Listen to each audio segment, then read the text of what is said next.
Why are Star Wars fans so angry? It's become such a given in fandom spaces that I feel like we don't really question it anymore. But it's weird, right? It's not normal that every time a new piece of Star Wars media drops, there's a significant portion of the fanbase that goes into a seething rage over it.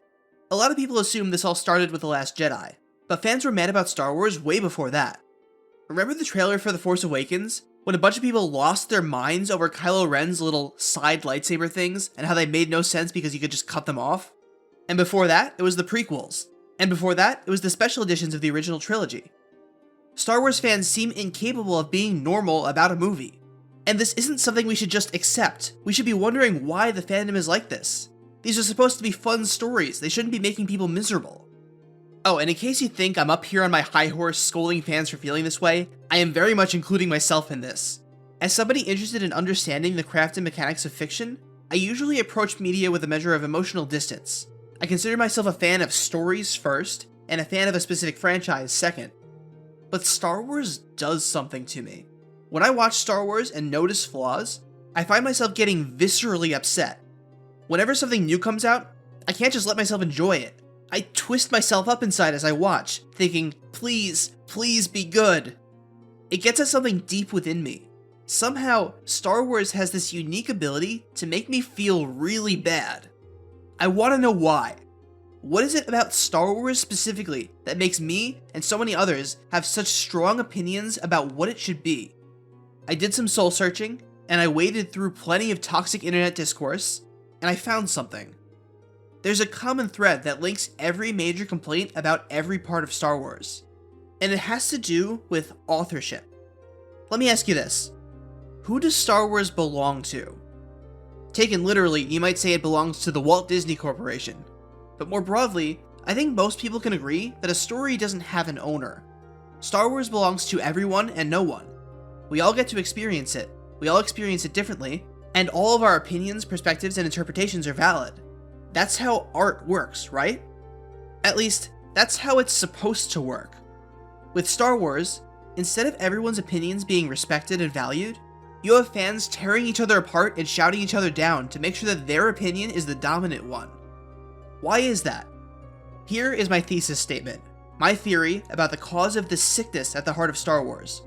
Star Wars fans are angry because, due to a specific set of circumstances, they feel that they aren't allowed to make their own interpretations about Star Wars. Unless an outside authority grants legitimacy to their perspective doesn't matter.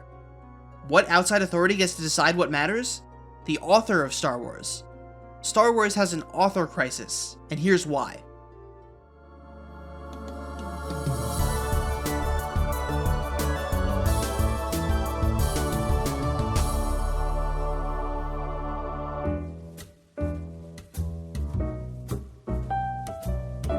So wait, author crisis, interpretations?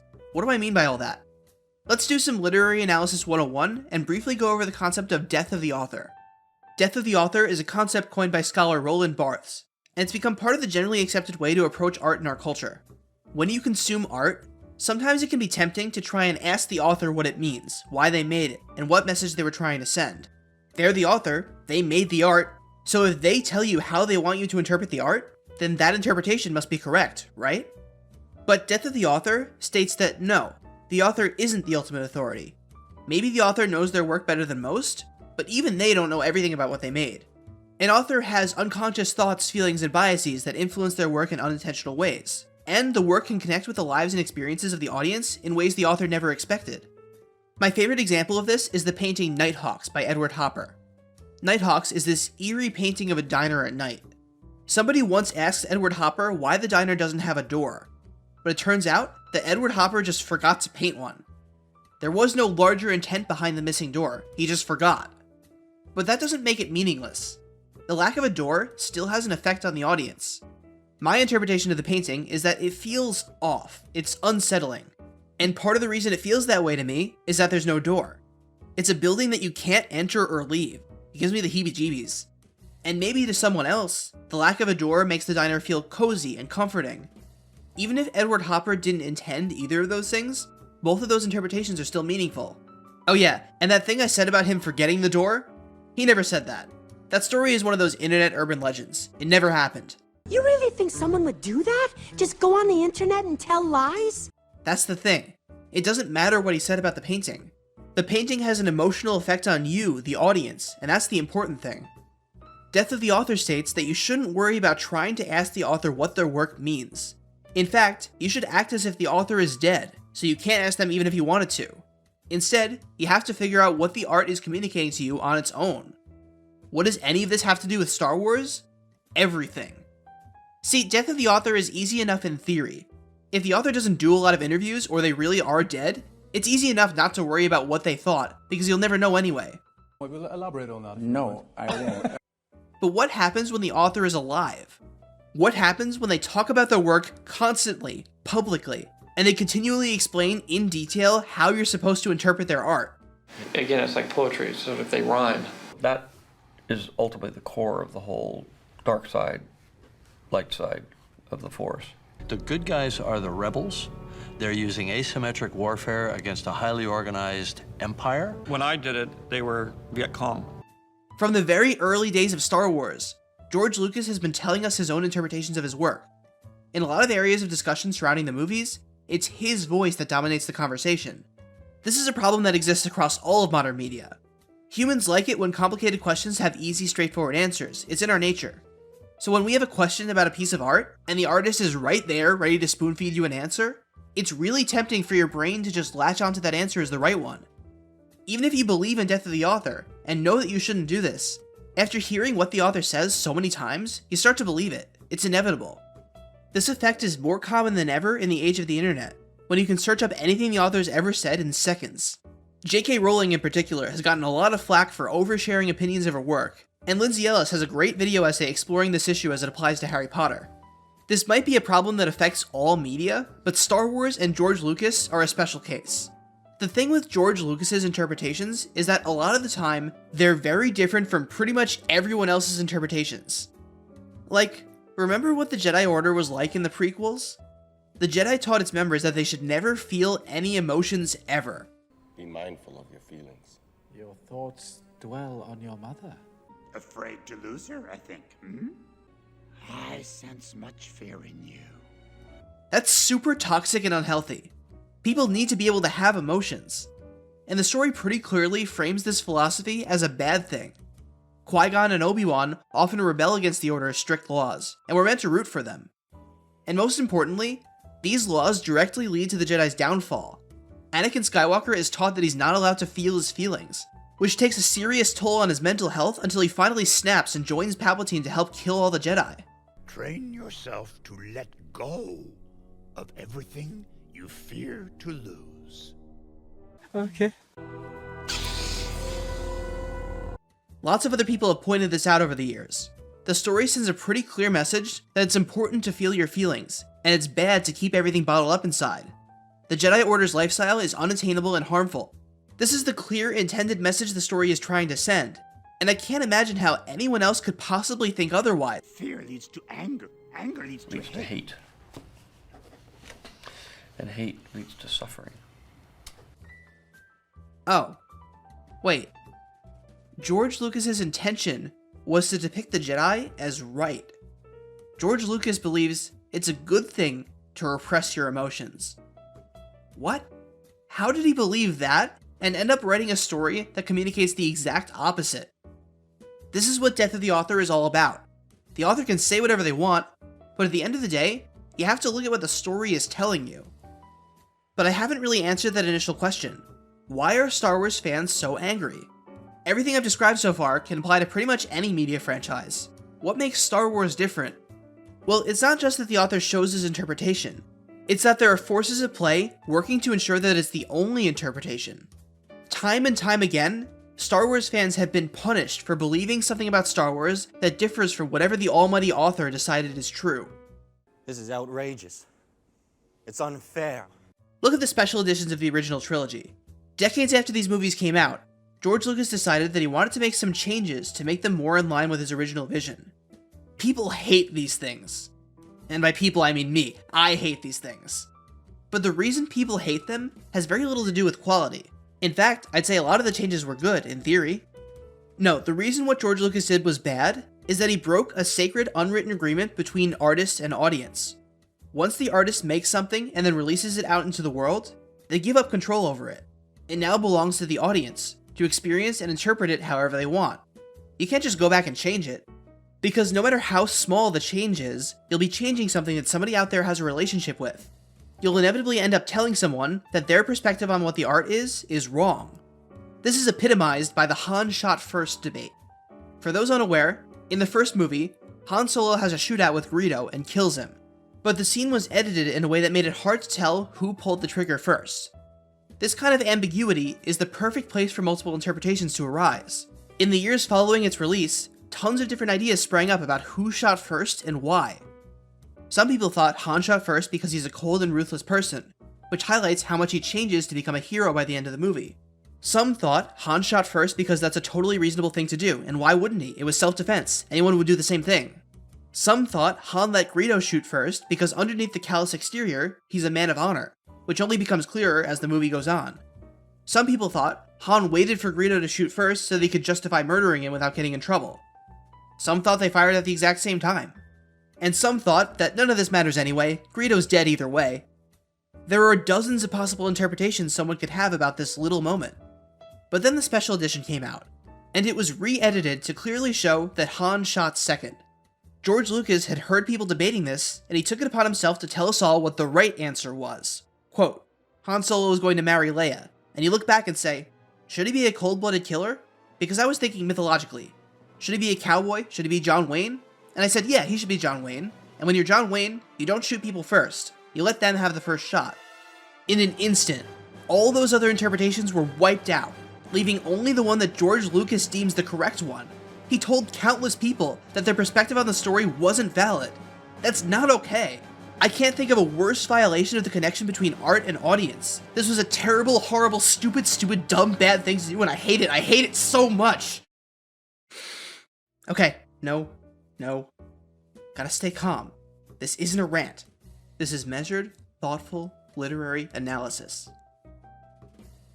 It wouldn't even be so bad if you could still watch the original version. But no, George Lucas has taken great pains to ensure that the special editions are the only versions you can find. The originals have been more or less wiped from existence, and you have to do some serious digging if you want to watch them. His message, loud and clear, is that he controls Star Wars, and his perspective is the only one that's allowed to exist.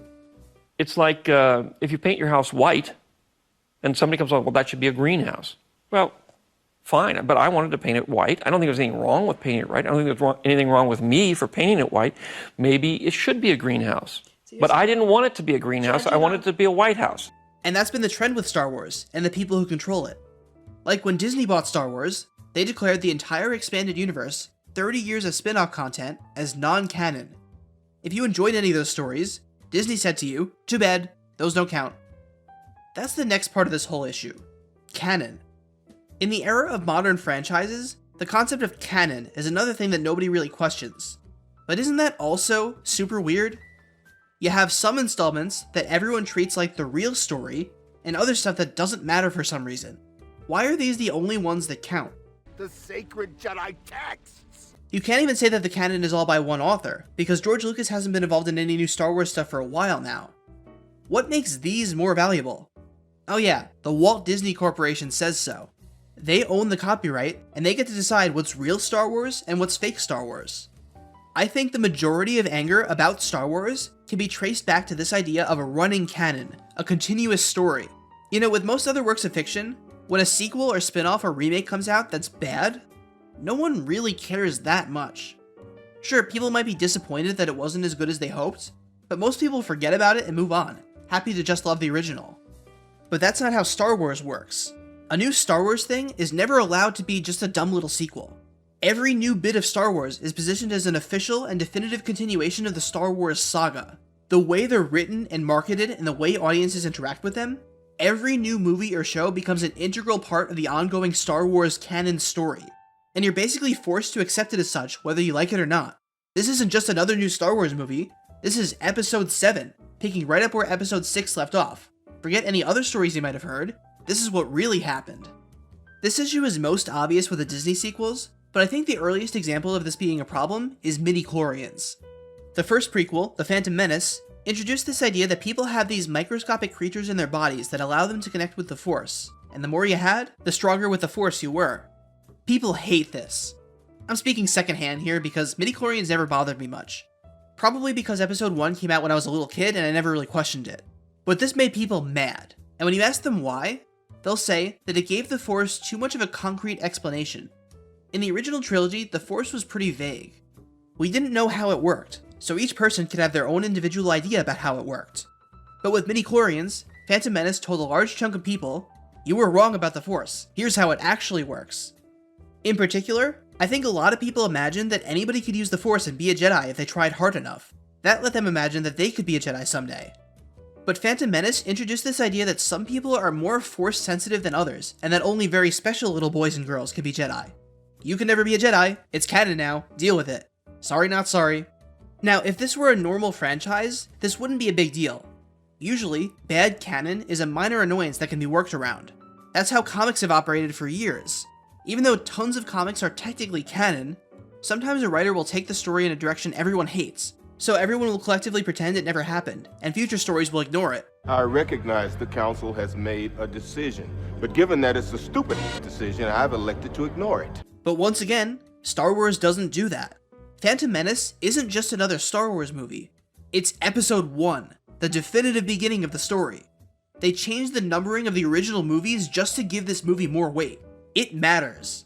And all 3 prequels go on to explore this idea of some people being more Force sensitive than others. 50% of all Star Wars is now built around it, and you can be sure that all future Star Wars will too. There is no ignoring it. If your original headcanon of the story didn't conform to this new direction, it was smashed to bits. To a lesser extent, this also happened when they decided to make Luke and Leia siblings in Return of the Jedi. He's my brother. Did you pick up on romantic tension between them in earlier movies? Wrong. They're brother and sister. Always have been. They'll never be together. And even though we clearly made this up after the fact, all future Star Wars will include and build off this information. It's so stupid. Why did they... No. Don't get angry. This might not be the author directly telling you how to feel about their work, but it functions in the same way. These new installments recontextualize the previous stories, by giving new information and altering your perception of what came before. In a lot of ways, this is worse than George Lucas speaking to us directly, because you can ignore what he says if you really want, but it's a lot harder to just not watch the new movie of your favorite franchise. To resign yourself to the idea that every new piece of Star Wars from now on will directly confront you with an image of this world and these characters that doesn't match how you saw them originally. The problem only got worse when Disney took over. Because Disney is trying to make as much profit as possible, they're incentivized to make every new Star Wars thing into a can't-miss event. They do this by linking everything back to the older movies as much as possible. Inevitably, this leads to a bunch of story beats that retcon or recontextualize the old movies. Then the ideas that appear in the new movies become the only true interpretations. You thought the story ended? No, it didn't. Wait until you find out the truth. That Palpatine didn't really die. That Luke tried to murder his nephew one time. That Boba Fett escaped the Sarlacc pit. That Han Solo got his name because he was alone. You better buy tickets to see the actual finale so you don't miss out.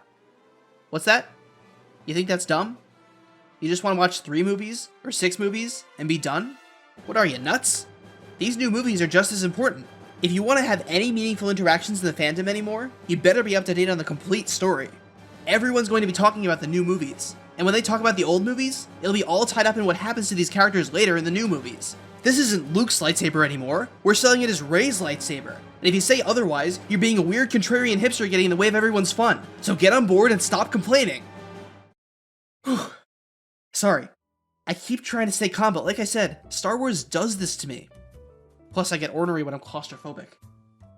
If most media franchises are a buffet, where you can pick and choose what you want, then Star Wars is one big stew, where everything gets mixed together into one big thing. With every new ingredient added, it taints the whole experience for anyone who doesn't like that particular flavor. And with so much more new stuff being added all the time, the Star Wars saga is well on its way to becoming unpalatable sludge that no one likes. To really hammer this point home, here are 2 exceptions that prove the rule. First, Star Wars Visions. That's probably the most universally liked recent Star Wars project. Because it's non-canon, It doesn't tie into previous stories much, which allows it to get way more creative and fun. But it also doesn't get a lot of buzz. Fans don't treat it as a must-see, because it doesn't tie into what they already know, so Disney isn't encouraged to make more things like it. Second, the Star Wars Holiday Special. Easily the worst Star Wars thing ever made. But it doesn't make anybody mad. It's treated as a funny little artifact. Why? Because modern Star Wars treats it like it never happened. Could you imagine if newer movies regularly reference Wookiee Life Day and made you feel like you had to watch this thing to be caught up? Oh, we are excited, aren't we? The whole ecosystem of Star Wars disallows the picking and choosing of what you like. It's all or nothing. It's how the creators write them, it's how the company markets them, and it's how the fans engage with them. I don't think the system works. In the face of this system, fans feel powerless. Even if they don't consciously understand why, they feel as though their idea of Star Wars is constantly getting ripped out from under them. So they do the only thing they can do. They complain, loudly and often. Like dogs that have been abused, they bite. And that might be the most insidious part of this whole thing. Getting mad, to an extent, works. When enough fans voice their displeasure about something, future Star Wars projects do take that into consideration. So many people complain about The Last Jedi, so Disney made sure that Rise of Skywalker was dramatically different. A Jedi's weapon deserves more respect. There was so much hate towards Jar Jar and Phantom Menace that the next two movies reduced his role in the story to almost nothing. Excuse me. When enough people want something from Star Wars listens. What message does that send to Star Wars fans? It teaches them that Disney would make Star Wars into exactly what they wished it could be if it weren't for those pesky other fans who have different opinions. It's turned the fandom against itself. Star Wars has become a political arena where fans do everything in their power to convince other fans that their side is the right one, and squashing any opinion that disagrees in hopes of making their voice the one Disney listens to. And it's become as vicious as a political debate as well. Oh no, I'm not brave enough for politics. Worst of all, it constantly pits old generations of fans against new generations of fans. The fandom has a really serious and uncomfortable tendency to get mad at actual children for daring to like new Star Wars. Because children represent the future of Star Wars, and adult fans have this terrible devil-on-the-shoulder impulse to go, if kids like this bad movie, then all future movies will be just like this one.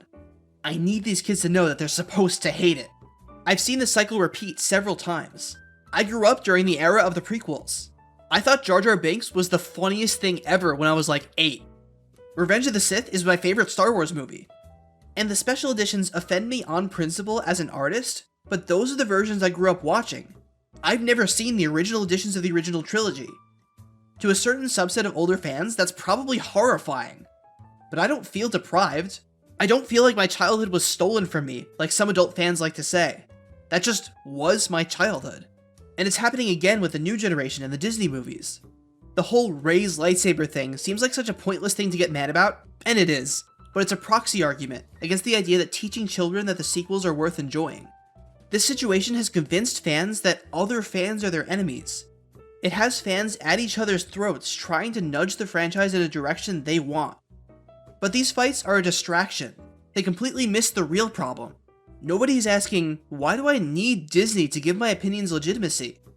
All our interpretations should have value in and of themselves, and we shouldn't have to resort to begging a corporation or tearing each other apart like crabs in a bucket to make them matter. We should be able to watch the movies we think are good and ignore the ones we think are bad, without feeling like the bad ones have the sole claim to the events before and after the good ones. Boring conversation anyway. There's been a lot of discourse calling Star Wars fans entitled. And yeah, fans cross the line with this stuff way too often. When people send death threats to Kathleen Kennedy or bully actors off Twitter, that is categorically not okay. But an audience is entitled to some things. First and foremost, we're entitled to the space to interpret art how we want, and the current state of Star Wars doesn't allow for that. Nobody wins in this scenario. Fans are miserable. Disney can't figure out how to keep people happy and make sure their IP stays profitable. Outsiders to the fandom are hesitant to get into Star Wars because of the toxic discourse. I wish I had ideas on how to fix this, but I got nothing.